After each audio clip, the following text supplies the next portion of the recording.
السلام عليكم ورحمة الله وبركاته. بسم الله الرحمن الرحيم. الحمد لله رب العالمين والآقبة للمتقين والصلاة والسلام على أشرف الأنبياء والمرسلين نبينا محمد وعلى آله وأصحابه ومن تبعهم بإحسان إلى يوم الدين.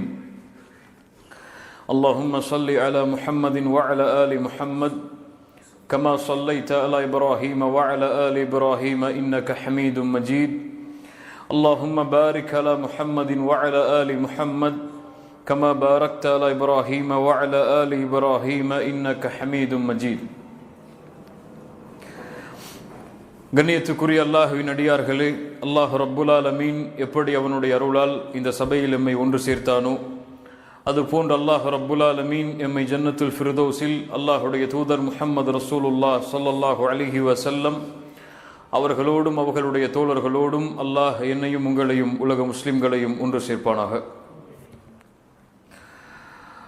ரசூலுல்லாஹி ஸல்லல்லாஹு அலைஹி வஸல்லம் அவர்களை நாம் நேசிக்கிறோம். அவர்களோடு இந்த உலகத்தில் வாழ்வதற்கு அல்லாஹ் ரப்புல் ஆலமீன் எமக்கு வாய்ப்பை தரவில்லை என்றாலும் நாளை மறுமையில் அவர்களோடு அல்லாஹ் எம்மை வாழ வைப்பான் என்ற ஆதரவோடு எம்முடைய வாழ்வை நாம் கழித்து கொண்டிருக்கிறோம். அல்லாஹுவை நேசிப்பது போன்றல்ல அல்லாஹுடைய தூதர் முஹம்மது ரசூலுல்லாஹ் ஸல்லல்லாஹு அலைஹி வஸல்லம் அவர்களை நேசிப்பது. அல்லாஹுவை நேசிப்பது ஹுப்புன் ஃபித்ரி, இயற்கையான நேசம். அல்லாஹுடைய தூதர் ஸல்லல்லாஹு அலைஹி வஸல்லம் சொன்னார்கள், குல்லு மௌலூதின் யூலது அலல் ஃபித்ரா, ஒவ்வொரு குழந்தையும் பிறக்கும் பொழுது ஃபித்ராவில் தான் பிறக்கிறது, இயற்கையில் தான் பிறக்கிறது. தன்னை படைத்த இறைவன் யார் என்பதை தெரிந்துதான் பிறக்கிறது. அல்லாஹ் ரப்புல் ஆலமீன் இந்த படைப்புகளை படைத்த பொழுதே எல்லோரிடத்திலும் அல்லாஹ் வாங்கினான் வாக்கு, அலஸ்து பி ரப்பிக்கும், நான் உங்களுடைய இறைவன் இல்லையா? எல்லா உயிர்களும் சொன்னது பலா, ஆம் யா அல்லாஹ். அந்த இயற்கை முஸ்லிம்களாக இருந்தாலும் முஸ்லிம் அல்லாதவர்களாக இருந்தாலும் இறைவனை ஏற்று வாழ்பவர்களாக இருந்தாலும் இறைவனை ஏற்று வாழாதவர்களாக இருந்தாலும் யாராக இருந்தாலும் அவர்களுடைய உள்ளத்தில் இயற்கையாக ஏதோ ஒரு மூலையிலாவது இருக்கும், தன்னை படைத்த இறைவன் அல்லாஹ், அவனை நாம் நேசிக்க வேண்டும் என்று. என்னை படைத்தவன் ஒருவன் இருக்கிறான், அவனுடைய நேசம் என்னுடைய உள்ளத்தில் இருக்கிறது என்பது எல்லோருக்கும் இயற்கையான ஒன்று. இமாம் ஜௌசி ரஹிமஹுல்லா சொன்னார்கள், ஆனால் அல்லாஹுடைய தூதரை நேசிப்பது ஹுப்புன் இக்தியாரி, தேர்ந்தெடுத்து நேசிப்பது. அல்லாஹுடைய தூதருடைய வாழ்க்கையை தெரியாமல் ஒருவர் அல்லாஹுடைய தூதரை நேசிக்க முடியாது. அல்லாஹுடைய தூதருடைய குணத்தை தெரியாமல் ஒருவர் அல்லாஹுடைய தூதரை நேசிக்க முடியாது. அல்லாஹுடைய தூதருடைய பண்புகளை அறியாமல் ஒருவர் அல்லாஹுடைய தூதரின் மீது முஹப்பத்தை வைக்க முடியாது. அதனால்தான் அம்ர் இப்னு ஆஸ் ரலியல்லாஹு அன்ஹு அவர்கள் சொல்லுகிறார்கள், நாங்கள் எங்களுடைய பிள்ளைகளுக்கு எப்படி குர்ஆனை கற்றுக் கொடுப்போமோ அது போன்று அல்லாஹுடைய தூதருடைய வரலாற்றையும் கற்றுக் கொடுப்போம், சீராவை கற்றுக் கொடுப்போம். குர்ஆனை ஓதுவது, அல்லாஹுடைய தன்மைகளை வாசிப்பது அல்லாஹுவின் மீதுள்ள அன்பை வெளிப்படுத்தும், அதிகப்படுத்தும். சீராவை அறிவிக்கும் போது, அல்லாஹுடைய தூதருடைய வரலாற்றை அறிவிக்கும் போது அல்லாஹுடைய தூதரின் மீதுள்ள அன்பு அதிகமாகும். அதனால் நாங்கள் குர்ஆனை கற்றுக் கொடுப்பது போன்று எங்களுடைய பிள்ளைகளுக்கு நாங்கள் சீராவை, அல்லாஹுடைய தூதருடைய வரலாற்றை கற்றுக் கொடுப்போம். அல்லாஹுடைய தூதருடைய இந்த தேர்ந்தெடுப்பின் இந்த நேசத்தை அல்லாஹ் கடமையாக்குகிறான். இது இல்லாமல் ஒருவருடைய ஈமான் முழுமையாகாது. லா யுமினு அஹதுக்கும், உங்களில் யாரும் முஃமின்களாகவே மாற முடியாது. எதுவரை ஹத்தா அகூன அஹப்ப இலைஹி மின் வாலிதிஹி வ வலதிஹி வன்னாஸி அஜ்மஈன், உங்களுடைய பெற்றோர்களை விட பிள்ளைகளை விட ஒட்டுமொத்த உலகத்தை விடவும் நான் உங்களுக்கு நேசம் உள்ளவனாக மாறாத வரை உங்களில் யாரும் முஃமினாகவே மாற முடியாது, ஈமானை முழுமையாகாது. இந்த ஹுப்புல் இக்தியாரியை உள்ளத்தில் முழுமையாக்காமல் அல்லாஹுடைய தூதர் ஸல்லல்லாஹு அலைஹி வஸல்லம் அவர்களை அதிகமாக இந்த பூமியில் நேசித்தவர்கள் யார்? நாம சஹாபாக்கள். அவர்களை போன்று அல்லாஹுடைய தூதரை நேசிக்கவே முடியாது. அல்லாஹுடைய தூதரோடு வாழ்ந்த அந்த நாட்கள் எல்லாம் அவர்களுக்கு சொர்க்கம். இந்த பூமியில் சொர்க்கத்தின் மனிதர் இந்த பூமியில் வாழ்வது, அவரோடு வாழ்வது என்பது சொர்க்கம் அவர்களுக்கு. இந்த பூமியில் அல்லாஹுடைய தூதரோடு காலையை கழித்தார்கள், மாலையை கழித்தார்கள், இரவை கழித்தார்கள். அந்த நபித்தோழர்கள் தான் எம்மை விட அல்லாஹுடைய தூதரை அதிகம் நேசித்தவர்கள். அவர்களுடைய நேசிப்பை நாம் எம்முடைய வார்த்தைகளால் விவரித்து விட முடியாது. அவர்களும் அல்லாஹுடைய தூதரை நேசித்தார்கள். அல்லாஹுடைய தூதரின் நேசமும் என் மீது கிடைக்க வேண்டும் என்று எல்லா நபித்தோழர்களும் விரும்பினார்கள். அம்ர் இப்னு ஆஸ் ரலியல்லாஹு அன்ஹு ஃபதஹ் மக்கா, இஸ்லாமிய மார்க்கம் வெற்றியடையக்கூடிய அந்த மக்காவுடைய வெற்றிக்கு சில ஆண்டுகளுக்கு முன்னால் தான் இஸ்லாமை ஏற்றுக்கொள்கிறார்.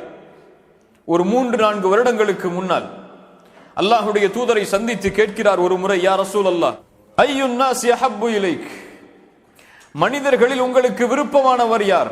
ஐயுன் நாஸ் யஹப்பு இலைக், மனிதர்களில் உங்களுக்கு விருப்பமானவர் யார்? அல்லாஹுடைய தூதர் சொன்னார்கள், ஆயிஷா, என்னுடைய மனைவி ஆயிஷா ரலியல்லாஹு அன்ஹா. அம்ர் இப்னு ஆஸ் மறுபடியும் கேட்கிறார், அல்லாஹ்வுடைய தூதரை, மினர் ரிஜால், ஆண்களிலிருந்து, நான் பெண்களிலிருந்து கேட்கவில்லை, ஆண்களிலிருந்து யார்? அம்ர் இப்னு ஆஸ் விரும்புவது அல்லாஹ்வுடைய தூதர் தன் பெயரை சொல்ல வேண்டும் என்பதை. அல்லாஹ்வுடைய தூதர் சொன்னார்கள், அபூஹா, அவர்களுடைய தந்தையாகிய அபூபக்கர் சித்திக். அதற்கு பிறகு யார்? அல்லாஹ்வுடைய தூதர் உமர்.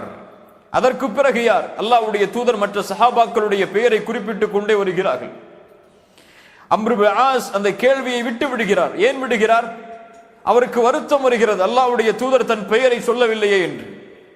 இப்படி அல்லாஹ்வுடைய தூதரோடு ஈமான் கொண்ட எல்லா நபித்தோழர்களும் விரும்பினார்கள், அல்லாஹ்வுடைய தூதரை நானும் நேசிக்க வேண்டும், அல்லாஹ்வுடைய தூதர் என்னையும் நேசிக்க வேண்டும் என்று. அந்த சஹாபாக்கள் அவர்களுக்கு கொடுத்த கண்ணியம், மதிப்பு என்பது சாதாரணமானது கிடையாது. ஹுதைபியா உடன்படிக்கையில் அல்லாஹ்வுடைய தூதர் ஸல்லல்லாஹு அலைஹி வஸல்லம் அவர்களோடு பேச்சுவார்த்தையில் கலந்து கொண்டு சென்ற ஒரு காஃபிர் உர்வா இப்னு மஸ்ஊத் அத்-தகஃபி அந்த காஃபிர்களை பார்த்து சொல்கிறார், இவர்கள் யார் தெரியுமா? உர்வா இப்னு மஸ்ஊத் ஒரு இஸ்லாமிய மார்க்கத்தை ஏற்காத குறைஷி காஃபிர். உர்வா சொல்கிறார், நான் எத்தனையோ அரசர்களை சந்தித்திருக்கிறேன், கிஸ்ரா கைசர் கோட்டைகளில் வசிக்கக்கூடிய அரசர்களை எல்லாம் சந்தித்திருக்கிறேன். ஆனால் எந்த ஒரு அரசருக்கும் அவர்களுடைய தோழர்கள் கொடுக்காத கண்ணியத்தை முஹம்மதின் தோழர்கள் அவர்களுக்கு கொடுப்பதை பார்த்து ஆச்சரியப்படுகிறேன். அவர் ஒன்றை சொன்னால் அதை செய்வதற்கு விரைகிறார்கள், கட்டளையிட்டால் அதை செயல்படுத்தும் வரை அவர்களோட துணை இருக்கிறார்கள். அவர்களை பார்க்கும் பொழுது கூட கண்ணியமான பார்வையில் பார்க்கிறார்கள். அவர்கள் உது செய்தால் கூட அந்த உதுவுடைய தண்ணீர் கீழே விழுந்துவிடக் கூடாது என்பதற்காக அதை கையால் தாங்கி பிடிக்கிறார்கள். இப்படி ஒரு தோழர்களுடைய சமூகத்தை உலகத்தில் நான் பார்த்ததில்லை. நஜாசி அரசரை பார்த்திருக்கிறேன், கிஸ்ரா கைசரில் வசிக்கக்கூடிய அரசர்களை எல்லாம் பார்த்திருக்கிறேன். ஆனால் முஹம்மதின் தோழர்கள் அவர்களுக்கு கொடுக்கக்கூடிய கண்ணியத்தை போன்று வேறு யாரிடத்திலும் நான் கண்ணியத்தை கொடுத்ததை நான் பார்த்ததில்லை என்று உர்வா இப்னு மஸ்ஊத் அத்-தகஃபி அவர் கூறினார். அந்த நேசம், அதையெல்லாம் சில நிகழ்வுகளை கூறி நாம் அடையாளம் காட்டலாமே தவிர அதை முழுமையாக விவரித்து விட முடியாது. பத்ருடைய போர்க்களம், அல்லாஹ்வுடைய தூதர் வரிசைகளை சரிபடுத்துகிறார்கள். இதையெல்லாம் எப்படி வரலாற்றில் இருந்து நாம் மறந்தோம் என்று எமக்கு தெரியவில்லை. பத்ருடைய போர்க்களத்தில் அல்லாஹ்வுடைய தூதர் வரிசையை சரிபடுத்துகிறார்கள். அப்போது ஒரே ஒரு நபித்தோழர் மட்டும் வரிசையை விட்டு வெளியே வந்து நிற்கிறார். அல்லாஹ்வுடைய தூதர் ஸல்லல்லாஹு அலைஹி வஸல்லம் அவரை பார்த்து சொன்னார்கள், இஸ்தவ் யா சவாத், வரிசையை சரிபடுத்து சவாதே, ஏன் விலகி நிற்கிறாய் என்று அல்லாஹ்வுடைய தூதர் தன்னுடைய கையில் இருந்த குச்சியால் அவரை கொஞ்சம் குத்தி உள்ளே அனுப்புகிறார்கள். சவாத் ரலியல்லாஹு அன்ஹு அந்த நேரத்திலே சொன்னார்கள், அல்லாஹ்வுடைய தூதரை, எனக்கு நீங்கள் நோவினை கொடுத்து விட்டீர்கள், நான் அதற்கு பழி தீர்க்க வேண்டும். அத்துணை சஹாபாக்கள் ஒன்று கூடி இருக்கும் பொழுது, எதிரிகள் அதை கண்காணித்துக் கொண்டிருக்கும் பொழுது அல்லாஹ்வுடைய தூதர் அந்த குச்சியை அவருடைய கையில் கொடுத்து சொன்னார்கள், என்னை பழி தீர்த்துக்கொள் என்று. அல்லாஹ்வுடைய தூதரை, ஆடை இல்லாமல் இருந்தேன், நீங்கள் ஆடையோடு இருக்கிறீர்கள், ஆடையை உயர்த்துங்கள் என்று சொன்னார்கள். அல்லாஹ்வுடைய தூதர் ஆடையை உயர்த்துகிறார்கள், அவர்களை கட்டி அணைக்கிறார்கள், கையில் இருந்த குச்சியை தூக்கி எறிந்து. அல்லாஹ்வுடைய தூதர் ஸல்லல்லாஹு அலைஹி வஸல்லம் சவாதை பார்த்து கேட்டார்கள், சவாதை, ஏன் இப்படி செய்கிறாய்? சவாத் ரலியல்லாஹு அன்ஹு சொன்னார்கள், யா ரசூலல்லாஹ், கத் ஹதர மா தரா, என்ன நடக்கப் போகிறது என்பதை நீங்கள் பார்க்கிறீர்கள். இந்த போர்க்களம் ஒன்று முடிவா அல்லது எங்களுடைய மரணமா தெரியாது. இதற்கு பிறகு நாங்கள் திருப்பி வருவோமா மாட்டோமா என்று எங்களுக்கு தெரியாது. ஆனால் இந்த பூமியை விட்டு நான் பிரியும் பொழுது நான் தொட்ட கடைசி தோளாக உங்களுடைய தோல் இருக்க வேண்டும் என்று ஆசைப்பட்டேன், அதனால் இப்படி செய்தேன். அந்த போர்க்களத்தில் அவர் ஷஹீதானார். கண்ணியத்துக்குரியவர்களே, இப்படி சஹாபாக்களுடைய முஹப்பத்தை எல்லாம் நாம் புரிந்து கொள்வதற்கு எமக்கு ஒரு தனி சிந்தனை தேவைப்படும். அவ்வளவு தூரத்தில் தான் அந்த வரலாறுகளை விட்டு நாம் விலகி வாழ்கிறோம். இந்த நபித்தோழர்களுடைய வாழ்க்கையில் அவர்கள் சந்தித்த மிகப்பெரிய சோதனைகளுக்கெல்லாம் மிகப்பெரிய சோதனை அல்லாஹ்வுடைய தூதர் ஸல்லல்லாஹு அலைஹி வஸல்லம் அவர்கள் மரணமான அந்த நாள். நபித்தோழர்கள் எல்லாம் ஸ்தம்பித்து விட்டார்கள். அந்த நிகழ்வை நாம் இப்போது சொன்னாலே நம்முடைய உள்ளம் அதை தாங்க முடியாது, ஏற்றுக்கொள்ள முடியாது. அவ்வளவு பாரமான ஒரு நிகழ்வு. அல்லாஹ்வுடைய தூதர் ஸல்லல்லாஹு அலைஹி வஸல்லம் அவர்கள் மரணித்த அந்த நாள். இந்த பூமி முழுக்க வெளிச்சமானது, வெளிச்சத்தால் சூழ்ந்தது. அல்லாஹ்வுடைய தூதர் ஸல்லல்லாஹு அலைஹி வஸல்லம் இந்த பூமியில் பிறந்த பொழுது இந்த பூமி முழுக்க இருளானது. அல்லாஹ்வுடைய தூதர் ஸல்லல்லாஹு அலைஹி வஸல்லம் மரணித்த பொழுது. நபித்தோழருடைய வார்த்தை இது. எப்படிப்பட்ட நாளாக இருக்கும்? காலை அவர்களை பார்க்காமல் அவர்களுடைய காலை இருக்காது, மாலை இருக்காது. இரவில் அவர்களை பார்க்காமல் உறங்க செல்ல மாட்டார்கள். அல்லாஹ்வுடைய தூதர் வீட்டிலிருந்து விழித்து வெளியே வருவதற்கு முன்னதாகவே அவர்கள் வரவேற்பதற்காக அதிகாலையில் அல்லாஹ்வுடைய தூதருடைய வீட்டின் வாசலில் நபித்தோழர்கள் எப்போதுமே அல்லாஹ்வுடைய தூதருடைய வீட்டின் வாசலில் அல்லாஹ்வுடைய தூதருடைய வருகைக்காக காத்திருக்கக்கூடிய தோழர்கள். அல்லாஹ் ரப்புல் ஆலமீன் அவர்களுக்கு கொடுக்கக்கூடிய அந்த பிரவேசியை அவர்கள் கொடுக்க வேண்டும் என்பதற்காகவே சூரத்துல் ஹுஜராத்தை இறக்குகிறார். நபியோடு நீங்கள் இப்படித்தான் நடந்து கொள்ள வேண்டும் அவர்கள் மனைவிமார்களோடு இருக்கும் பொழுது என்று அல்லாஹ் ரப்புல் ஆலமீன் அந்த உறவை ஒழுங்குபடுத்துகிறார். அல்லாஹ்வுடைய தூதர் ஸல்லல்லாஹு அலைஹி வஸல்லம் அவர்கள் நபியாக மட்டும் பார்க்கவில்லை, ஒரு நண்பராக பார்த்தார்கள், தோழராக பார்த்தார்கள், தலைவராக பார்த்தார்கள், ஒரு தளபதியாக பார்த்தார்கள், தங்களை வழிநடத்துபவர்களாக பார்த்தார்கள், தங்களுக்கு சிரமம் வரும் பொழுது உதவி செய்யக்கூடிய உதவியாளராக பார்த்தார்கள், தாங்கள் அனாதைகளாக இருந்தால் தங்களை அரவணைக்கக்கூடியவர்களாக பார்த்தார்கள், நண்பராக, தோழராக, தலைவராக, ஒரு தந்தையுடைய அந்தஸ்தில் கூட பல நபித்தோழர்கள் அல்லாஹ்வுடைய தூதரை பார்த்தார்கள். அவர்களுடைய திருமண நிகழ்ச்சியில் அல்லாஹ்வுடைய தூதர் கலந்து கொள்வார்கள். அவர்களுடைய வீட்டில் ஒரு ஒரு ஒரு புதிய வீடு கட்டப்பட்டால் அதற்கு அல்லாஹ்வுடைய தூதர் அழைக்கப்படுவார்கள். இப்படி எல்லோரோடும் அல்லாஹ்வுடைய தூதர் ஸல்லல்லாஹு அலைஹி வஸல்லம் வாழ்ந்த அந்த நாட்களை விட்டு அந்த நபித்தோழர்களை விட்டு அல்லாஹ்வுடைய தூதர் பிரியக்கூடிய அந்த நாள் எப்படி இருக்கும்? அந்த நபித்தோழர்களுக்கு தாங்க முடியாது. அல்லாஹ்வுடைய தூதர் ஸல்லல்லாஹு அலைஹி வஸல்லம் இந்த பூமியை விட்டு பிரிகிறார்கள். அதற்கு பிறகு ஒட்டுமொத்த நபித்தோழர்களுடைய வாழ்க்கையும் வித்தியாசமான முறையில் மாறுகிறது. அந்த நிகழ்வுகளை கொஞ்சம் பார்ப்போம். அபூபக்கர் சித்திக் ரலியல்லாஹு அன்ஹு, முஸ்லிம் ரஹிமஹுல்லாஹ் பதிவு செய்கிறார்கள், அனஸ் இப்னு மாலிக் அவர்கள் கூறுவதாக, அபூபக்கர் ரலியல்லாஹு அன்ஹு அவர்கள் உமரை சந்திக்கிறார்கள் ஒரு முறை அல்லாஹ்வுடைய தூதருடைய மரணத்திற்கு பிறகு. உமர் அவர்களை வாருங்கள் நாம் உம்மு ஐமனை சந்தித்து வருவோம் ரலியல்லாஹு அன்ஹா. அல்லாஹ்வுடைய தூதர் தன்னுடைய தாய்க்கு பிறகு மதித்த மிகச்சிறந்த பெண் உம்மு ஐமன் பரக்கா. உம்மு ஐமன் ரலியல்லாஹு அன்ஹா தன்னுடைய தாயுடைய அந்தஸ்திற்கு பிறகு அல்லாஹ்வுடைய தூதர் மதித்த ஒரு பெண். அல்லாஹ்வுடைய தூதருடைய ஒட்டுமொத்த வாழ்க்கையிலும் அல்லாஹ்வுடைய தூதருக்கு உறுதுணையாக இருந்த பெண். அல்லாஹ்வுடைய தூதர் போர்க்களத்திலிருந்து திரும்பி வருவதை வரவேற்பதற்கு முதல் வரிசையில் காத்துக் கொண்டிருக்கக்கூடிய ஒரு பெண் உம்மு ஐமன் ரலியல்லாஹு அன்ஹா. அபூபக்கர் அவர்களும் உமர் அவர்களும் உம்மு ஐமனை பார்ப்பதற்காக செல்கிறார்கள். உம்மு ஐமன் அபூபக்கரையும் உமரையும் ரலியல்லாஹு அன்ஹுமா அவர்களை பார்த்தவுடன் கண்கலங்கி அழ ஆரம்பிக்கிறார்கள். எதையெல்லாம் நினைத்து அவர்கள் கவலைப்படுகிறார்கள் பாருங்கள். அபூபக்கரும் உமரும் ஐமனுடைய அழுகையை பார்த்தவுடன் நினைக்கிறார்கள், அல்லாஹ்வுடைய தூதருடைய பிரிவால் அவர்கள் எம்மை பார்த்தவுடன் அழுகிறார்கள் என்று சொன்னார்கள். அல்லாஹ்விடத்தில் அல்லாஹ்வுடைய தூதருக்கு மிகச்சிறந்த அந்தஸ்துகள் இருக்கும் என்பதை ஐமனை நீங்கள் அறியவில்லையா? ஐமன் ரலியல்லாஹு அன்ஹா அவர்கள் சொன்னார்கள், நான் அளவில்லை, அல்லாஹ்விடத்தில் அல்லாஹ்வுடைய தூதருக்கு கண்ணியமான அந்தஸ்துகள் இருக்கும் என்பதை தெரியாமல் நான் அளவில்லை. நான் அழுவதெல்லாம் அல்லாஹ்வுடைய தூதருடைய மரணத்தோடு இந்த வஹி இந்த வானத்திலிருந்து நின்று விட்டதே என்பதை நினைத்துதான். ஐமனுடைய அந்த அழுகை, அவர்கள் கூறிய இந்த வார்த்தை அபூபக்கரையும் உமரையும் அழ ஆரம்பித்து விடுகிறது. 3 பேரும் சேர்ந்து அழுகிறார்கள். எப்படி அவர்களால் தாங்க முடியும்? வஹியை நேரடியாக பார்த்த நபித்தோழர்கள், வஹியை விரும்பியவர்கள், நபியோடு வாழ்ந்தவர்கள், அவர்களுக்கு அந்த நபியின் பிரிவு சாதாரண பிரிவு அல்ல. பிலால் இப்னு ரபாஹ் ரலியல்லாஹு அன்ஹு அடிக்கடி நாம் கேள்விப்படக்கூடிய நிகழ்வுதான். பிலால் அல்லாஹ்வுடைய தூதர் ஸல்லல்லாஹு அலைஹி வஸல்லம் அவர்களோடு வாழ்க்கையில் கழித்த நாட்கள் தான் அதிகம்.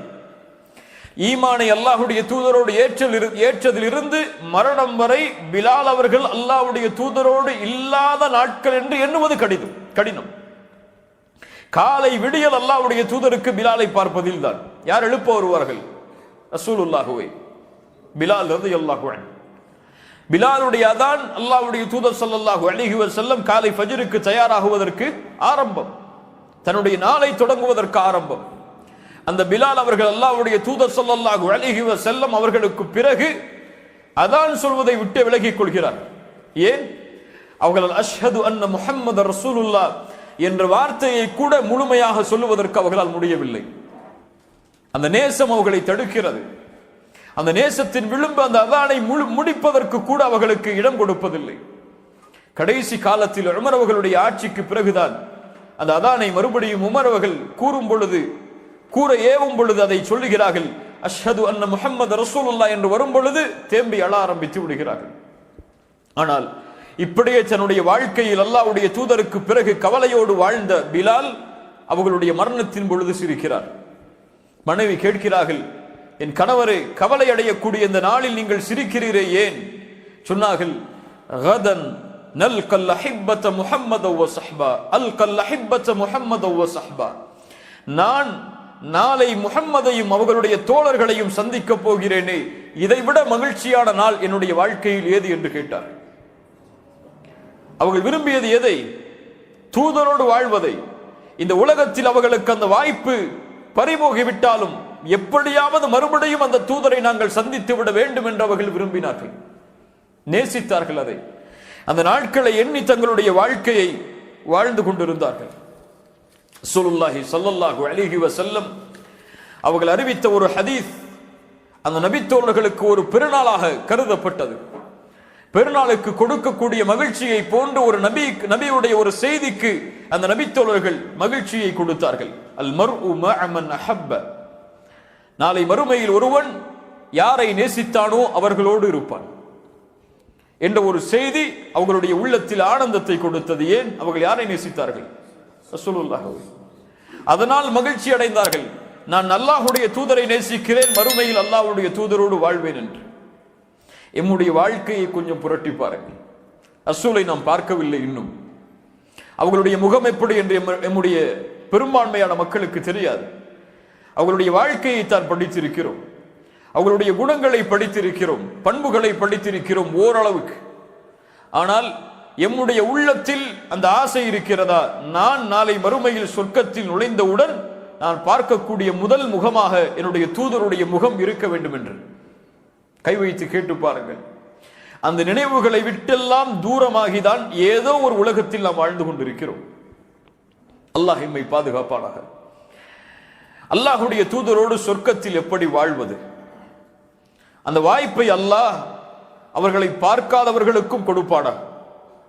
இமாம் தபரானி ரஹிமஹுல்லா அவர்கள் பதிவு செய்கிறார்கள், ஆயிஷா ரலியல்லாஹு அன்ஹா அவர்கள் கூறுவதாக, ஒரு மனிதர் அல்லாஹ்வுடைய தூதர் ஸல்லல்லாஹு அலைஹி வஸல்லம் இடத்திலே வருகிறார்.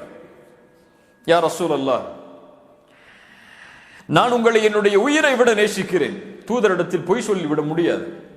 ஏதோ சில புகழ்ச்சிகளுக்காக எல்லாம் தூதருக்கு முன்னால் பேசிவிட முடியாது. அல்லாஹ் வசனத்தை இறக்கி விடுவான், இவர் முனாஃபிக் என்று சொல்லுகிறார். அந்த நபித்தோழர், அல்லாஹ்வுடைய தூதரே, என் உயிரை விட உங்களை நான் நேசிக்கிறேன். நான் என்னுடைய செல்வத்தை விடவெல்லாம் உங்களை நேசிக்கிறேன். என்னுடைய பிள்ளைகளை விடவெல்லாம் உங்களை நேசிக்கிறேன். அல்லாஹ்வுடைய தூதரே, உங்களோடு நான் இருக்கும் பொழுது மன நிம்மதியோடு வாழ்கிறேன். உங்களை விட்டு பிரிந்து நான் வீட்டிற்கு சென்று விட்டால் உங்களை பார்க்காத வரை என்னால் நிம்மதியோடு இருக்க முடியவில்லை. உங்களுடைய முகத்தை நான் பார்க்காத வரை பொறுமையோடு இருக்க முடியவில்லை. ஓடி வந்து விடுகிறேன் உங்களை பார்ப்பதற்காக. அல்லாஹ்வுடைய தூதரே, என் மரணத்தையும் உங்களுடைய மரணத்தையும் நினைத்து பார்க்கிறேன். நீங்கள் மரணித்தால் சொர்க்கத்தில் உயர்ந்த நபிமார்களோடு இணைந்து விடுவீர்கள் என்று நான் நம்பிக்கை கொள்கிறேன். ஆனால் நான் சொர்க்கத்திலே நுழைந்தால் நான் உங்களை சொர்க்கத்திலே பார்க்க முடியுமா என்று கவலைப்படுகிறேன்.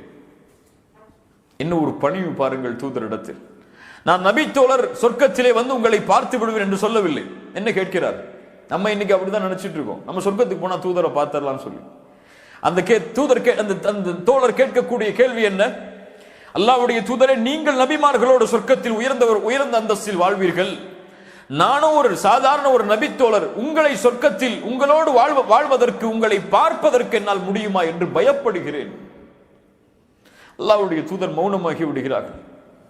அல்லாஹ் ரப்புல் ஆலமீன் இந்த கேள்விக்கும் இதை விரும்புவர்களுக்கும் பதில் சொல்கிறான் குர்ஆன். வமை யுத்திஇல்லாஹ வ ரசூலஹு ஃபஉலாயிக மஅல்லதீன அன்அம அல்லாஹு அலைஹிம் மினன் நபிய்யீன். யார் அல்லாஹ்விற்கும் தூதருக்கும் கட்டுப்பட்டார்களோ இவர்கள் நாளை மறுமையில் அல்லாஹ்வால் அருள் செய்யப்பட்ட நபிமார்களோடு இருப்பார்கள். அவ்வளவுதான். அல்லாஹ்வால் அருள் செய்யப்பட்ட நபிமார்களோடு, உண்மையாளர்களோடு, சுஹதாக்களோடு, அல்லாஹ்வுடைய பாதையில் ஷஹீதானவர்களோடு, சாலிஹான மக்களோடு அவர்கள் வாழ்வார்கள். இந்த தோழமை தான் சிறந்த தோழமை. அல்லாஹ்வுடைய தூதரோடு மறுமையில் வாழ்வதற்கு அல்லாஹ் அந்த நபித்தோழருக்கு கொடுத்த நற்செய்தி, அல்லாஹ்விற்கு கட்டுப்படுங்கள், தூதருக்கு கட்டுப்படுங்கள். தூதருக்கு கட்டுப்பட்டவர் நாளை மறுமையில் ஹவுதில் தூதரை சந்திப்பார். எங்கே சந்திப்பார்? ஹவுத், மஹ்ஷர் மைதானத்தில் இருக்கக்கூடிய அந்த நீர் தடாகம். அல்லாஹ்வுடைய தூதர் தன்னுடைய கரத்தால் தண்ணீரை எடுத்து கொடுப்பார்கள் அவர்களுடைய உம்மத்திற்கு. அதில் தண்ணீரை கொடுப்பவருக்கு, குடிப்பவருக்கு தாகமே ஏற்படாது. அதற்கு பிறகு அந்த ஹவுதில் அல்லாஹ்வுடைய தூதரை சந்திப்பார். தூதருக்கு கட்டுப்பட்டவர் யார் தூதருக்கு கட்டுப்படாமல், அதோடு மட்டுமல்லாமல் தூதருடைய வழியை விட்டு மாற்று வழிகளை பின்பற்றினார்களோ, அது தூதருடைய வழியை மாற்றி செய்தார்களோ, அல்லாஹ்வுடைய தூதர் ஒன்றை கூறியிருக்க, அல்லாஹ்வுடைய தூதர் ஒன்றை மார்க்கமாக கட்டளையிட்டிருக்க, மார்க்கம் அல்லாத ஒன்றை மார்க்கமாக தூதர் கூறியதாக எவர் ஒருவர் செய்கிறாரோ அல்லாஹ்வுடைய தூதராலே அவர் விரட்டப்படுவார். இருந்து சுஹ்கன் சுஹ்கன், தூரமாகி விடுங்கள், தூரமாகி விடுங்கள் என்று விரட்டுவார்கள் அல்லாஹ்வுடைய தூதர் ஸல்லல்லாஹு அலைஹி வஸல்லம் அவர்களை. அல்லாஹ்வுடைய தூதரை நாளை மஹ்ஷரில் சந்திக்க வேண்டும் என்றால், மறுமையில் அல்லாஹ்வுடைய தூதரோடு வாழ வேண்டும் என்றால், அல்லாஹ்வுடைய தூதரோட சொர்க்கத்தில் நுழைந்து அவர்களுக்கு அருகாமையிலேயே தங்களுடைய இருப்பிடத்தை ஆக்கிக் கொள்ள வேண்டும் என்றால் அதற்கு நபித்தோழராக பிறக்க வேண்டும் என்ற நிபந்தனை எல்லாம் கிடையாது. அதற்கு நீங்கள் மக்காவில் பிறக்க வேண்டும், மதீனாவில் மரணமாக வேண்டும் என்ற நிபந்தனை எல்லாம் கிடையாது. அதற்கு இருக்கக்கூடிய ஒரே நிபந்தனை, அல்லாஹ்விற்கும் தூதருக்கும் கட்டுப்படுங்கள். அல்லாஹ் ஏவியதை செயல்படுத்துங்கள், அல்லாஹ் தடுத்ததை விட்டு விலக்கிக் கொள்ளுங்கள். அல்லாஹ்வுடைய தூதர் ஏவியதை செயல்படுத்துங்கள், அல்லாஹ்வுடைய தூதர் தடுத்ததை விட்டு விலகிக் கொள்ளுங்கள். அது எம்மை சொர்க்கத்தில் அழைத்து செல்லும், தூதரோடு வாழ்வதற்கு எமக்கு உதவி செய்யும்.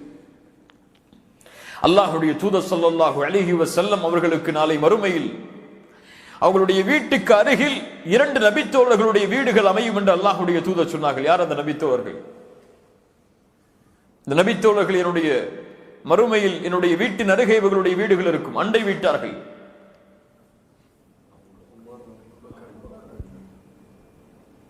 தல்ஹா வ ஸுபைர் ஜாராய் ஃபில் ஜன்னah. தல்ஹாவும் ஸுபைரும் சொர்க்கத்தில் என் அண்டை வீட்டார்கள். இந்த ஹதீஸை பார்க்கும் பொழுது ஒரு மிகப்பெரிய ஆச்சரியம் எழுந்தது. ஏன் இவர்களை மட்டும் அல்லாஹ்வுடைய தூதர் தன்னுடைய அண்டை வீட்டார்கள் என்று சொன்னார்கள்? இந்த இருவரும் தூதருக்கு செய்த தியாகம் அவ்வளவு மகத்தானது. ஸுபைர் ரலியல்லாஹு அன்ஹு 8 வயதில் இஸ்லாமை இருக்கிறார்.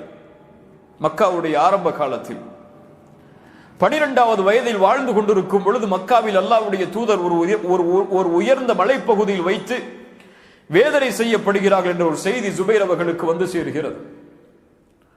12 வயது வாலிபர் கையில் வாளை உயர்த்தி கொண்டு தூதரை நோவினை செய்பவர்களுடைய தலையை இந்த வாளால் வெட்டி வீசுவேன் என்று வீதிகளில் உலா வருகிறார். அது ஒரு வதந்தி. அல்லாஹ்வுடைய தூதர், மக்கள் எல்லோரும் சொல்கிறார்கள், குலாமுன் மஅஹு ஸைஃப், ஒரு சிறுவன் அவனுடைய கையில் வாள் இருக்கிறது என்று மக்கள் எல்லோரும் பேசுகிறார்கள். அல்லாஹ்வுடைய தூதர் பார்க்கிறார்கள் அவரை, ஸுபைரை ஏன், எதை நீ சுமந்து செல்கிறாய், ஏன் இப்படி நடந்து கொள்கிறாய்?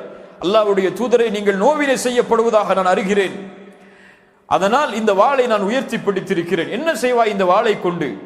உங்களை நோவினை செய்பவர்களை பழி தீர்ப்பேன். இவர்தான் அல்லாஹ்வுடைய தீனுக்காக இவர் ஓங்கிய அந்த வாழ்தான் முதல் வாழ். இந்த ஸுபைர் ரலியல்லாஹு அன்ஹு. தல்ஹா, அல்லாஹ்வுடைய தூதர் ஸல்லல்லாஹு அலைஹி வஸல்லம் அவர்களுடைய தோழர் அபூபக்கர் சித்திக் ரலியல்லாஹு அன்ஹு அவர்கள் சொன்னார்கள், இந்த நாள் ஒருவருக்கு உரித்தாகும் என்றால் அது தல்ஹாவிற்கு தான். எந்த நாள்? உஹத். உஹதுடைய அந்த நாள் முழுவதும் சொந்தமானது யாருக்கு தான்? தல்ஹாவுக்கு தான். அல்லாஹ்வுடைய தூதரை பாதுகாக்கிறார்கள். அன்சாரிகள் எல்லோரும் கொல்லப்படுகிறார்கள். அல்லாஹ்வுடைய தூதரை பாதுகாப்பதற்காக அல்லாஹ்வுடைய தூதருக்கு முன்னால் வருகிறார். 38 காயங்கள் அவருடைய முன் உடம்பில், ஆயுதங்களால் அம்புகளால் துளைக்கப்பட்ட அவருடைய ஒரு கை செயலிழந்து போகிறது. கையில் காயம் அல்ல, அந்த போர்க்களத்திற்கு பிறகு தல்ஹாவிற்கு கை செயலிழந்து விட்டது. அல்லாஹ்வுடைய தூதர் ஸல்லல்லாஹு அலைஹி வஸல்லம் சொன்னார்கள், ஒருவர் உயிரோடு வாழக்கூடிய ஷஹீதை பார்க்க வேண்டும் என்றால் தல்ஹாவை பார்க்கட்டும் ரலியல்லாஹு அன்ஹு. அல்லாஹ்வுடைய தூதரை பாதுகாக்கிறார்கள். அம்புகள் வருகிறது. அல்லாஹ்வுடைய தூதர் கொஞ்சம் தலையை உயர்த்தி காட்டுகிறார்கள். சொன்னார்கள், நஹ்ரி தூன நஹ்ரிக யா ரசூலல்லாஹ், என் கழுத்து இருக்கிறது உங்களுடைய கழுத்துக்கு பதிலாக, நீங்கள் தலையை உயர்த்தாதீர்கள். இந்த தல்ஹா அல்லாஹ்வுடைய தூதருக்கு அருகில் அவர்களுக்கு இடம் கிடைத்ததன் காரணம் என்ன? நபித்தோழராக பிறந்தது மட்டுமல்ல, அல்லாஹ்வுடைய தூதரை பாதுகாப்பதற்கு அவர்கள் செய்த தியாகம். இந்த அல்லாஹ்வுடைய தூதரை நாம் பாதுகாக்க முடியாது, அவர்கள் உயிரோடு இல்லை இந்த பூமியில். அவர்களுடைய வாழ்வு கபரில் வேறு. ஆனால் அவர்களுடைய சுன்னாக்களை பாதுகாக்கக்கூடிய வாய்ப்பை அல்லாஹ் எமக்கு கொடுத்திருக்கிறான். ஆனால் அதில் நாம் நடந்து கொள்ளக்கூடிய முறை, சுன்னாக்களை பாதுகாப்பதை, அதை கண்ணியமாக கருதி அதை செயல்படுத்துவதை வீரமாக நினைக்கக்கூடிய சமூகமாகவா நாம் வாழ்ந்து கொண்டிருக்கிறோம் இந்த பூமியில்? சுப்ஹானல்லாஹ். கண்ணியத்துக்குரியவர்களே, அல்லாஹ்வுடைய தூதரோடு வாழ்வது, அல்லாஹ்வுடைய தூதரோடு மறுமையில் அவர்களோடு இருப்பது என்பது ஏதோ ஒரு சாதாரண விஷயமாக கிடைத்து விடாது. அது ஒரு பாக்கியம், அல்லாஹ் கொடுக்கின்ற மிகப்பெரிய அருள். அல்லாஹுவை மறுமையில் பார்ப்பது ஒரு வெற்றி, அதை விட வெற்றி கிடையாது. அதற்கு பிறகு அல்லாஹ் சொர்க்கத்தில் ஒருவருக்கு கொடுக்கின்ற மிகப்பெரிய அருள், ஹூரை விட, சொர்க்கத்துடைய மாளிகைகளை விட, சொர்க்கத்தில் கிடைக்கக்கூடிய அத்துணை அருள்கொடைகளை விடவும் தூதர் முஹம்மது ரசூல் ஸல்லல்லாஹு அலைஹி வஸல்லம் அவர்களை பார்ப்பது. முஸ்லிம் ரஹிமஹுல்லாஹ் ரபியா இப்னு கஅப் ரலியல்லாஹு அன்ஹு அவர்களுடைய ஹதீஸை பதிவு செய்கிறார்கள். ரபியா ஒரு ஏழ்மையான நபித்தோழர், மிக ஏழ்மையான நபித்தோழர். அவருடைய வரலாறு மிகச்சிறந்த வரலாறு, தேடி படியுங்கள். ரபியா இப்னு கஅப் அல் அஸ்லமி ரலியல்லாஹு அன்ஹு அல்லாஹ்வுடைய தூதருக்கு பணிவிடையாளராக இருக்கிறார். அவர் சொல்கிறார், அவர்களே இந்த ஹதீஸை சொல்லுகிறார்கள், நான் அல்லாஹ்வுடைய தூதருக்கு உது செய்யக்கூடிய பாத்திரத்தை கொண்டு செல்வேன். அவர்களுக்கு பணிவிடை செய்யக்கூடிய ஒரு பணியாளனாகவே அல்லாஹ்வுடைய தூதரோடு இருந்தேன். அல்லாஹ்வுடைய தூதர் யாருக்கும் கொடுக்காத ஒரு வாய்ப்பை ரபியா அவர்களுக்கு கொடுத்தார்கள். அவர்களை பார்த்து ஒரு முறை சொன்னார்கள், ஃபகால் அலி சல், என்னிடத்திலே கேள், நான் உனக்கு அல்லாஹ்விடத்திலே கேட்டு தருகிறேன். இவ்வளவு பெரிய பாக்கியம். தூதர் துஆ கேட்பதை அல்லாஹ் மறுக்க மாட்டான். தூதருடைய துஆ அங்கீகரிக்கப்படும். அவர் ஏழ்மையான நபித்தோழர், அல்லாஹ்வுடைய தூதருக்கு பணிவிடை செய்வதுதான் அவருடைய வேலையை. அவர் வேறு ஏதாவது ஒன்றை கேட்டிருக்கலாம். அந்த நபித்தோழர் கேட்டார், அஸ்அலுக முராஃபகதக ஃபில் ஜன்னah, யா ரசூலுல்லாஹ், என்னுடைய தேவை எல்லாம் நாளை மறுமையில் உங்களுடைய தோழமை, அவ்வளவுதான். அஸ்அலுக முராஃபகதக ஃபில் ஜன்னah, எனக்கு வேண்டியதெல்லாம் நாளை மறுமையில் உங்களுடைய தோழமை தான். இந்த உலகத்தில் உங்களுக்கு பணிவிடையாளனாக இருக்கிறேன், நாளை மறுமையில் உங்களுடைய தோழமை தான் எனக்கு வேண்டும். அல்லாஹ்வுடைய தூதர் கேட்டார்கள், அவ கைர தாலிக், வேறு ஏதாவது? அவர் சொன்னார், இல்லை யா ரசூலல்லாஹ், ஹுவ தாக், அதுதான், வேற எதுவும் வேணாம். நான் வேற எதையும் உங்கள்கிட்ட கேட்கல, சொர்க்கத்திலையும் எனக்கு அது வேணும் இது வேணும்னு கூட கேட்கல. எனக்கு தேவை நாளை மறுமையில் உங்களுடைய தோழமை, அதை பெற்று தாருங்கள். ரசூலுல்லாஹி ஸல்லல்லாஹு அலைஹி வஸல்லம் சொன்னார்கள், ஃபஇன்னி அலா நஃப்ஸிக பிகத்ரத்தி ஸுஜூத், நீ எனக்கு உதவி செய் ரபியா, சுஜூதை அதிகப்படுத்துவதை கொண்டு. இமாம் நவவி ரஹிமஹுல்லாஹ் தங்களுடைய ரியாதுஸ் ஸாலிஹீன் என்ற கிதாபில் இதை பதிவு செய்கிறார்கள். இமாம் முஸ்லிம் ரஹிமஹுல்லாஹ் அவர்களுடைய கிதாபுக்கு ஷரஹ் சொல்லும் பொழுது, விரிவுரை சொல்லும் பொழுது, சுஜூதை அதிகமாக செய்யுங்கள் அல்லாஹ்வுடைய தூதர் என்று கூறியது தொழுகையை அதிகப்படுத்துங்கள், நஃபிலான வணக்கங்களை அதிகப்படுத்துங்கள். தொழுகை அதிகப்படுத்த முடியாது, நஃபிலான தொழுகைகளை அதிகப்படுத்தி தொழுங்கள். இதன் மூலமாக நீங்கள் எனக்கு உதவி செய்யுங்கள், சொர்க்கத்தில் உங்களோடு நான் இருப்பதற்கு. சுப்ஹானல்லாஹ். இமாம் நவவி ரஹிமஹுல்லாஹ் தங்களுடைய ரியாதுஸ் ஸாலிஹீனில் இந்த ஹதீஸை எந்த பாடத்தின் கீழ் கொண்டு வருகிறார்கள் தெரியுமா? ஒரு முஹப்பத்துடைய பாடத்தின் கீழ் கொண்டு வரலாம், ரசூலை நேசிப்பது என்ற பாடத்தின் கீழ் கொண்டு வரலாம், அல்லது ரசூல் ஸல்லல்லாஹு அலைஹி வஸல்லம் சம்பந்தப்பட்ட பாடத்தின் கீழ் கொண்டு வரலாம். ஆனால் அவர்கள் கொண்டு வந்த அந்த அறிவின் நுட்பத்தை பாருங்கள். முஜாஹதத்துன் நஃப்ஸ், நஃப்ஸோடு போராடுதல் என்ற பாடத்தின் கீழ் கொண்டு வருகிறார்கள். ஏன்? ஒருவன் இந்த அந்தஸ்தை அடைய வேண்டும் என்றால் சாதாரணமாக முடியாது. அவன் தன் நஃப்ஸோடு போராட வேண்டும், தன் நஃப்ஸுக்கு மாற்றமாக அவன் நடந்து வர வேண்டும். வணக்க வழிபாடுகளை நஃப்ஸு குறைக்கும் பொழுது அவன் அதிகப்படுத்தி கொண்டே இருக்க வேண்டும். அப்போதுதான் இந்த அந்தஸ்தை பெற முடியும். இது ஒரு சாதாரணமாக எல்லோருக்கும் கிடைக்கக்கூடிய அந்தஸ்து அல்ல. இது ஒரு மிகப்பெரிய தியாகத்திற்கு பிறகு கிடைக்கக்கூடிய அந்தஸ்து. அதற்காக அந்த பாடத்தின் கீழ் இமாம் நவவி ரஹ்மத்துல்லாஹி கொண்டு வருகிறார்கள். தொழுகைகளை, நஃபிலான வணக்கங்களை அதிகப்படுத்துதல். ரசூலுல்லாஹி ஸல்லல்லாஹு அலைஹி வஸல்லம் சொன்னார்கள், யார் ஒருவர் ஒரு நாளில் 12 ரக்அத்துகள் நஃபிலான சுன்னத்தான வணக்கத்தை நிறைவேற்றுகிறாரோ, நாளை மறுமையில் அல்லாஹ் அவருக்கு சொர்க்கத்தில் ஒரு வீட்டை கட்டுகிறார். ஒவ்வொரு நாளும் 12 ரக்அத்தை ஒருவர் தொழுதால் சொர்க்கத்தில் அவருக்கு ஒரு வீடு கட்டப்படுகிறது. உலகத்தில் ஒரு வீடு கட்டுறதுக்காக இந்த துபாயுடைய ஒட்டுமொத்த வாழ்க்கையும் கொடுக்கனாலும் கொடுக்க தயார் நம்ம. ஆனால் சொர்க்கத்தில் நாம் நிரந்தரமாக வாழப்போகின்ற இந்த பூமியை சென்றடைவதற்கு 12 ரக்அத் ஒதுக்கி நம்மளால தொழ முடியல. சுபஹுக்கு முன்னாடி 2 ரக்அத், துஹருக்கு முன்னாடி 4, பின்னாடி 2, மக்ரிபுக்கு பின்னாடி 2, இஷாவுக்கு பின்னாடி 2, அவ்வளவுதான். இதுல மிக முக்கியமான சுன்னா எது?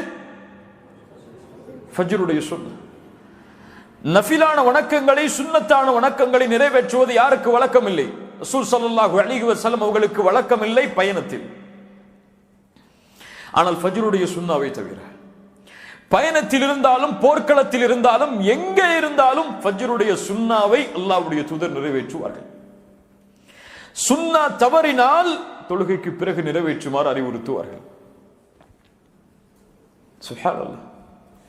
இப்படி இந்த நஃபிலான வணக்க வழிபாடுகள் மூலமாக அல்லாஹ்வின் நேசத்தையும் தூதரின் நேசத்தையும் விரும்ப வேண்டிய நாம் உலக விஷயங்களில் சிக்கி தவித்து ரொம்ப பிஸியா இருக்கேன். எனக்கு இதுக்கெல்லாம் நேரம் இல்லை. இன்னைக்கு ரொம்ப பிஸி. நம்ம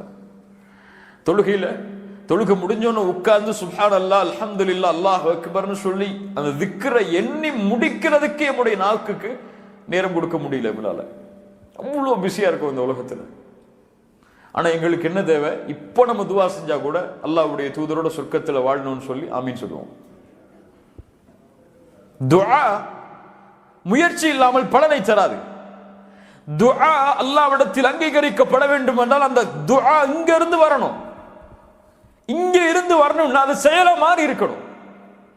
செயலாக மாறாமல் அல்லாஹ் அந்த துஆவை அங்கீகரிக்க மாட்டான். அல்லாஹ் ரப்புல் ஆலமீன் நமக்கு புரியக்கூடிய ஆற்றலை தருவானாக. அந்த நபித்தோழர்கள் விரும்பியதெல்லாம் எதை?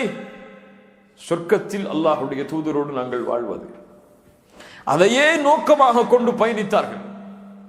அதற்காகவே தங்களுடைய வாழ்நாளில் ஒரு பெரும் பகுதியை ஒதுக்கி வணக்க வழிபாடுகளில் ஈடுபட்டார்கள். அந்த முஹப்பத் உள்ளத்தில் அப்படியே ஆழ்ந்திருக்க வேண்டும். யாருக்கு கிடைக்கும்? யாருடைய உள்ளத்தில் இந்த எண்ணமே ஓடிக்கொண்டிருக்கிறதோ அவருக்கு கிடைக்கும். அடிக்கடி சொல்லக்கூடிய நிகழ்வுதான். ஒரு ஷேகனத்தில் கேட்டார்கள், ஒரு மாணவர், அல்லாஹ்வுடைய தூதரை நான் பார்க்க வேண்டும் கனவில், எப்படி பார்ப்பது? அந்த ஷேக் அவர்கள் அவருக்கு பதில் சொன்னாமல் சொன்னார்கள், இரவில் என்னோடு விருந்துக்குவார், என்னுடைய வீட்டுக்கு நீ விருந்துக்குவார். விருந்துக்கு அழைத்தார்கள். அழைத்து உட்கார வைத்து சாப்பாட்டை, இரவுடைய உணவை கொடுத்தார்கள். உணவில் எல்லாம் உப்பு, உணவில் எல்லாம் உப்பு, எல்லா உணவிலும் உப்பு. தண்ணீரை கேட்டார், தண்ணீரை கொடுக்க மாட்டேன் என்று சொல்லிவிட்டார் அந்த ஷேக். தண்ணீர் எல்லாம் உனக்கு கிடையாது, உறங்கு. காலை ஃபஜருக்கு அவரை எழுப்பினார்கள். எழுப்பி கேட்டார்கள், கனவு வந்ததா உனக்கு? கனவில் என்ன பார்த்தாய்? அவர் சொன்னார், தண்ணீர் ஆறுகள், தண்ணீர் கிணறுகள், தண்ணீரே என்னுடைய கனவாக இருந்தது என்று. அப்போது சொன்னார்கள், இதுதான் அதற்குரிய பதில், இதுதான் நீ கேட்ட கேள்விக்குரிய பதில். உன் உள்ளத்தில் தாகத்தின் பொழுது எது தேவைப்பட்டது? தண்ணீர் தேவைப்பட்டது. அதே நினைவில் இருந்தாய், அது உனக்கு கனவில் வெளிப்பட்டது. நீ எப்போது உன்னுடைய முஹப்பத், உன்னுடைய உள்ளத்தில் அல்லாஹ்வுடைய தூதருடைய அன்பையே நிரம்ப வைத்திருக்கிறாயோ, அல்லாஹ்வுடைய தூதரை நீ கனவில் பார்ப்பாய். இந்த ஷேக் அவர்களுக்கு பதில் சொன்னார்கள், ஆம் கண்ணியத்துக்குரியவர்கள், இதுதான் எல்லாவற்றிற்கும் பதில். தூதரை நாளை மறுமையில் சந்திக்க வேண்டும் என்பதற்காக தன்னுடைய நஃப்ஸோடு போராடி வெற்றி கொள்கிறான் ஒருவன், இவன் நிச்சயமாக நாளை மறுமையில் தூதரை பார்ப்பான், அல்லாஹ் நாடினால். அல்லாஹ்வுடைய தூதர் ஸல்லல்லாஹு அலைஹி வஸல்லம் மிக முக்கியமாக சொன்னார்கள், உங்களில் எனக்கு மிக விருப்பமானவர், நபித்தோழர்களை மட்டுமல்ல, இந்த உலகத்தில் கடைசியாக பிறக்கப் போகின்ற மனிதன் வரை உங்களில் நான் விரும்பக்கூடிய மனிதன். ரொம்ப முக்கியமான விஷயம் கேளுங்க. நாளை மறுமையில் என்னுடைய இருப்பிடத்திற்கு அருகில் தங்களுடைய இருப்பிடத்தை ஆக்கிக் கொள்ளக்கூடியவர். அஹாசினக்கும் அஹ்லாகா,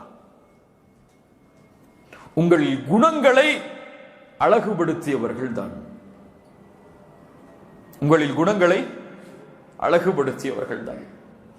அடிக்கடி சொல்லக்கூடியதுதான், சொர்க்கத்திற்கு நுழைவதற்கு நாம் வைத்திருக்கக்கூடிய அளவீடுகள் எல்லாம் தொழுகை, ஜகாத், ஹஜ், நோன்பு.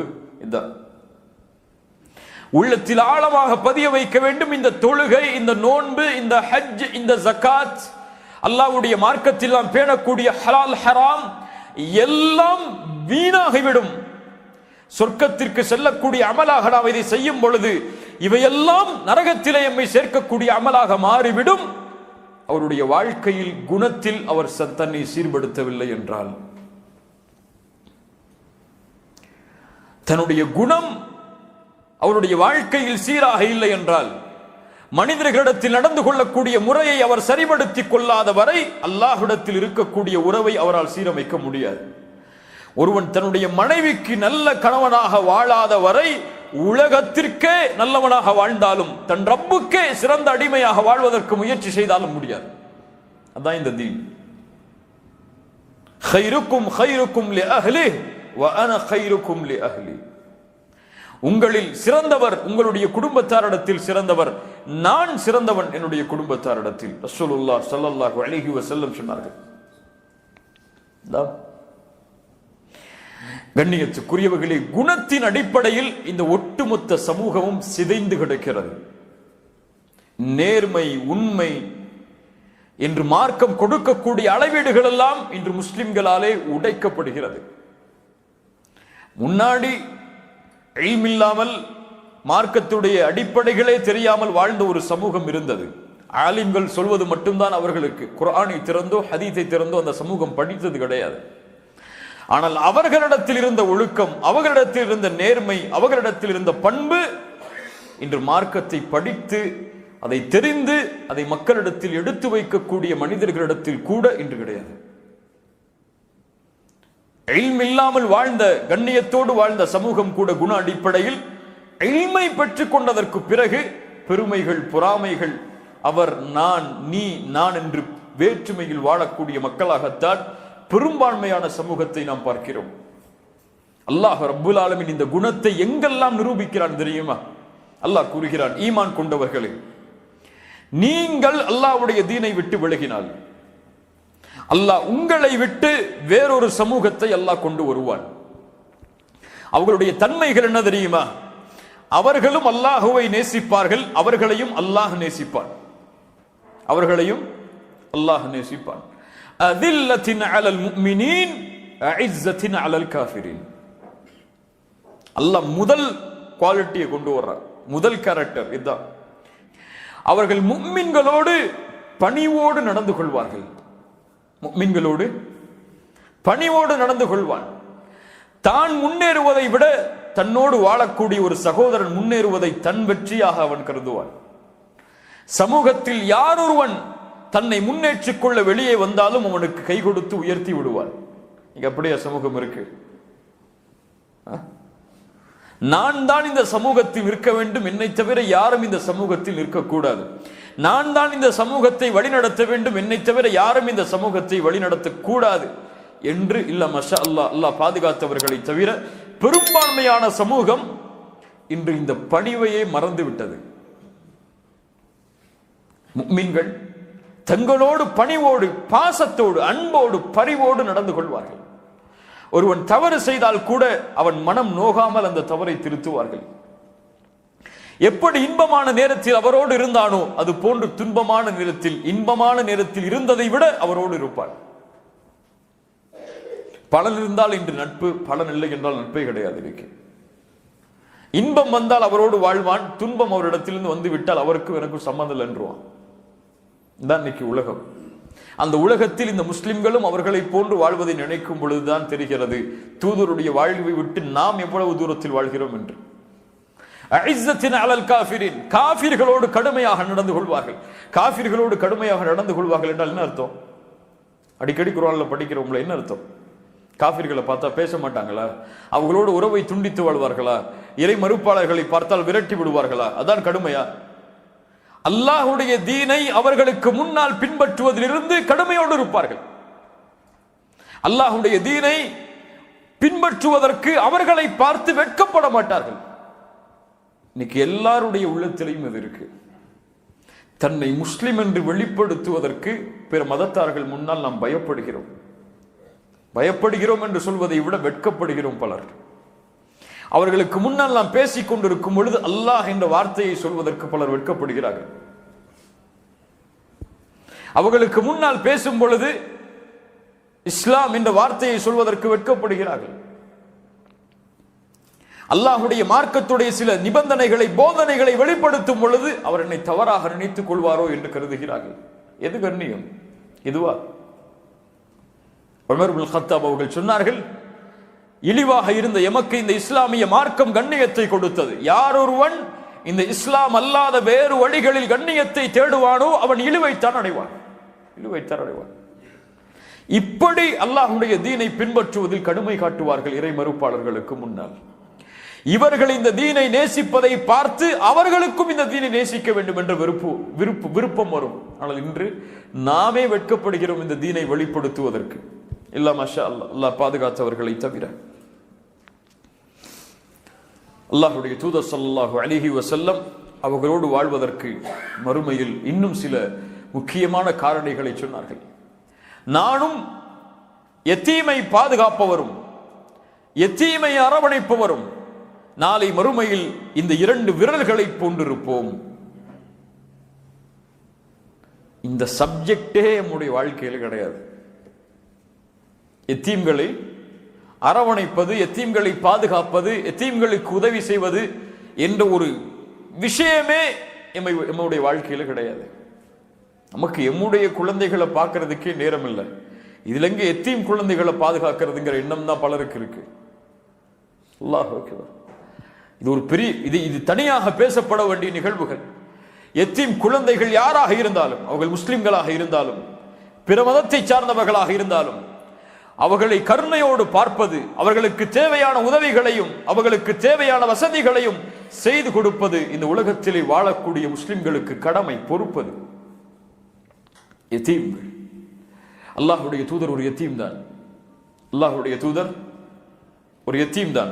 அவர்களுடைய பிறப்பை பற்றி ஒரு ஆசிரியர் சொல்லும் பொழுது சொல்லுவார்கள், ஒரு எத்தீமான குழந்தை இந்த பூமியில் பிறந்தது உலகத்தில் வாழக்கூடிய எத்தீம்களுக்கு கண்ணியத்தை கொடுப்பதற்காக.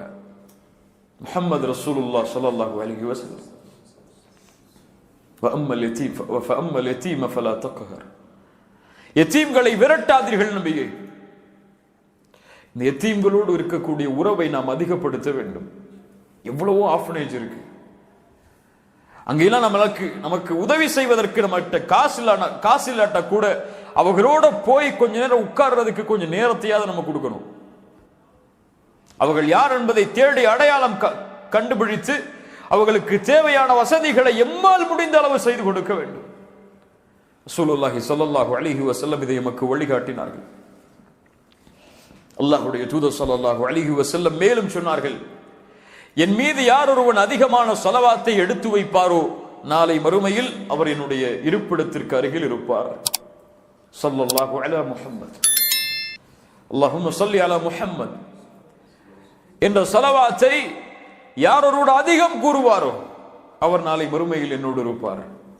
என்னுடைய வீட்டிற்கு அருகில், இருப்பிடத்திற்கு அருகில் தன்னுடைய இருப்பிடத்தை அமைத்துக் கொள்வார்.